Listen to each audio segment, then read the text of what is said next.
Bomb shelter. Oops.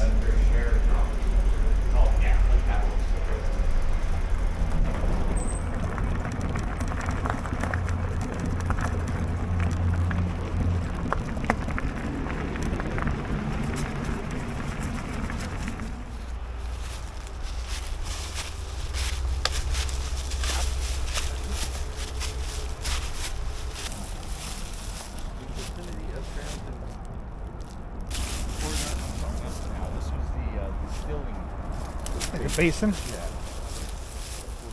Hey there guys, so as you saw we crossed underneath a bridge. It's actually Interstate 78 and RJ brought me to what is called a WEIR, W-E-I-R. And he said it was a type of basin that was used to collect the silt from coal, I believe. Now the silt was from coal, right?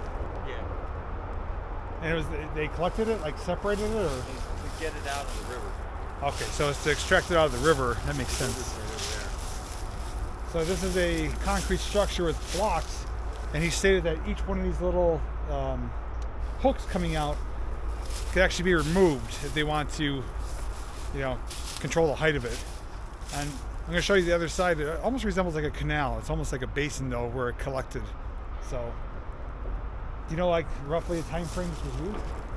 That I don't know. That I can find out from Randy. Randy knows a lot about this. So our friend Randy knows more about this than we do, especially me. This is my first time ever seeing it in person. But it's pretty neat though. It's right here in the woods, but right next to a major highway. So come along with me, let's check it out. So on this side you can actually see how deep it goes.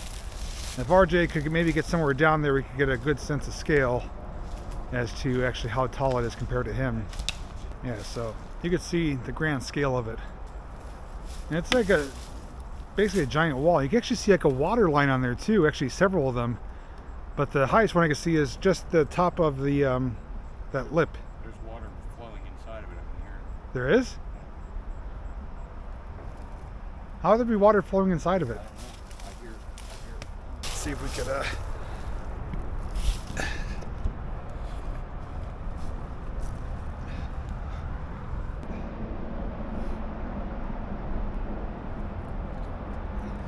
Alright, so this is the view on top. There's a bunch of rods coming out, like anchor rods. And I thought this was a solid, wall, but it's actually hollow beneath us on the inside. So you can actually peer down inside and see to the bottom, and you can hear water in there too. So he just told me that Randy explained to him that there was a total of 7 of these at one time. Now there's down to 3. There's this one and one that you can also see in a different area, and the third one you can't get to. But if I can find any information as far as websites or any information as far as back history, I will share it down below. So as we were in the area of the Bartram Trail, we found this placard which ties in to this WEIR that we're checking out in this video. It appears that it's a much more in-depth process than just separating the silt. So I'm going to read this for you, which will hopefully put things into context. It says what you're looking at and why it is here. In front of you is the Kernsville Dam de-silting basin. It is here because the Commonwealth of Pennsylvania declared the Schuylkill River to be essentially a dead river. There's virtually no life in the river, and is said to be too thick to drink and too thin to plow.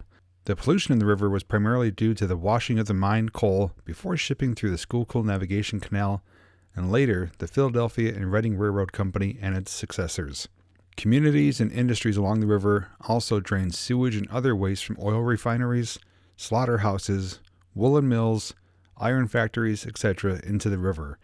In 1945, the Prohibiting Pollution of the Schuylkill River Act was passed, providing for the construction of 7 dams, 3 desilting basins, and 26 impounding basins for the disposal of dredged materials. The Kernsville Dam desilting basin covers an area of approximately 87 acres and has a capacity of approximately 750,000 cubic yards. The total cost of the river cleanup to the state and federal government was over $31.75 million. The Kernsville Dam was built in the late 1940s and has been dredged twice, in the early 1950s and again in the early 1970s.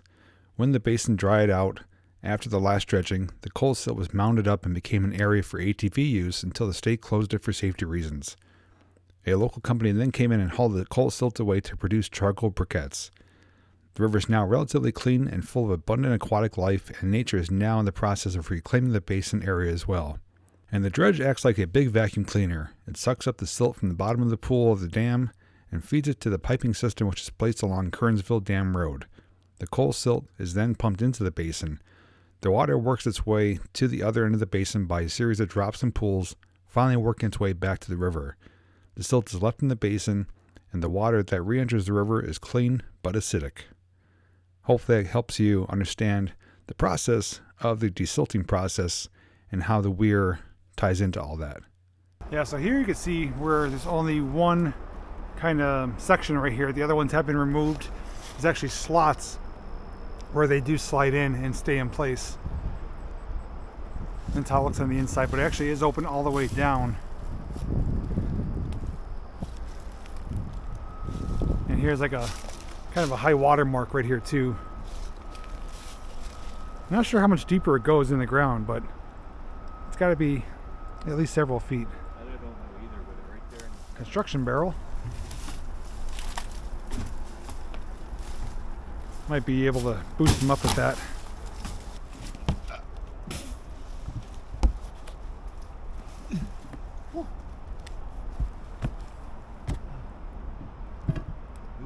Huh.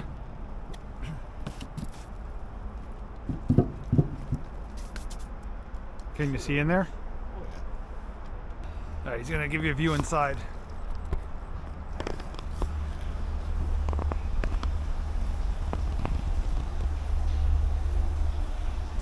You can see the bottom is actually ends right there, and then it goes that direction.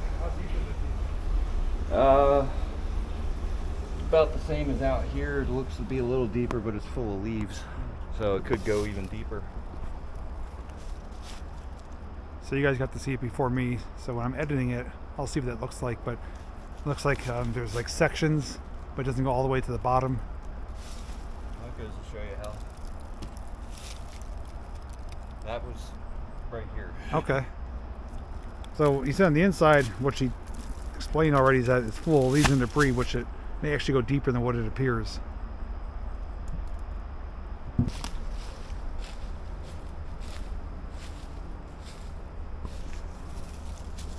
And as always, if you guys have any information regarding this particular item, if you have more details to share about how it was used or the time frame, certainly share it with us. We'll definitely appreciate that. But this was just a short little find that RJ knew about. He wanted to take me here because we are in the area for something else today. So that video you may or may not have already seen, but this is in that same general vicinity. Again, we're right near Interstate 78 down here in the Hamburg area. So thanks for checking it out. It's something different, something unique, and something I wanted to share with you guys. And thanks to him for taking me here to show it.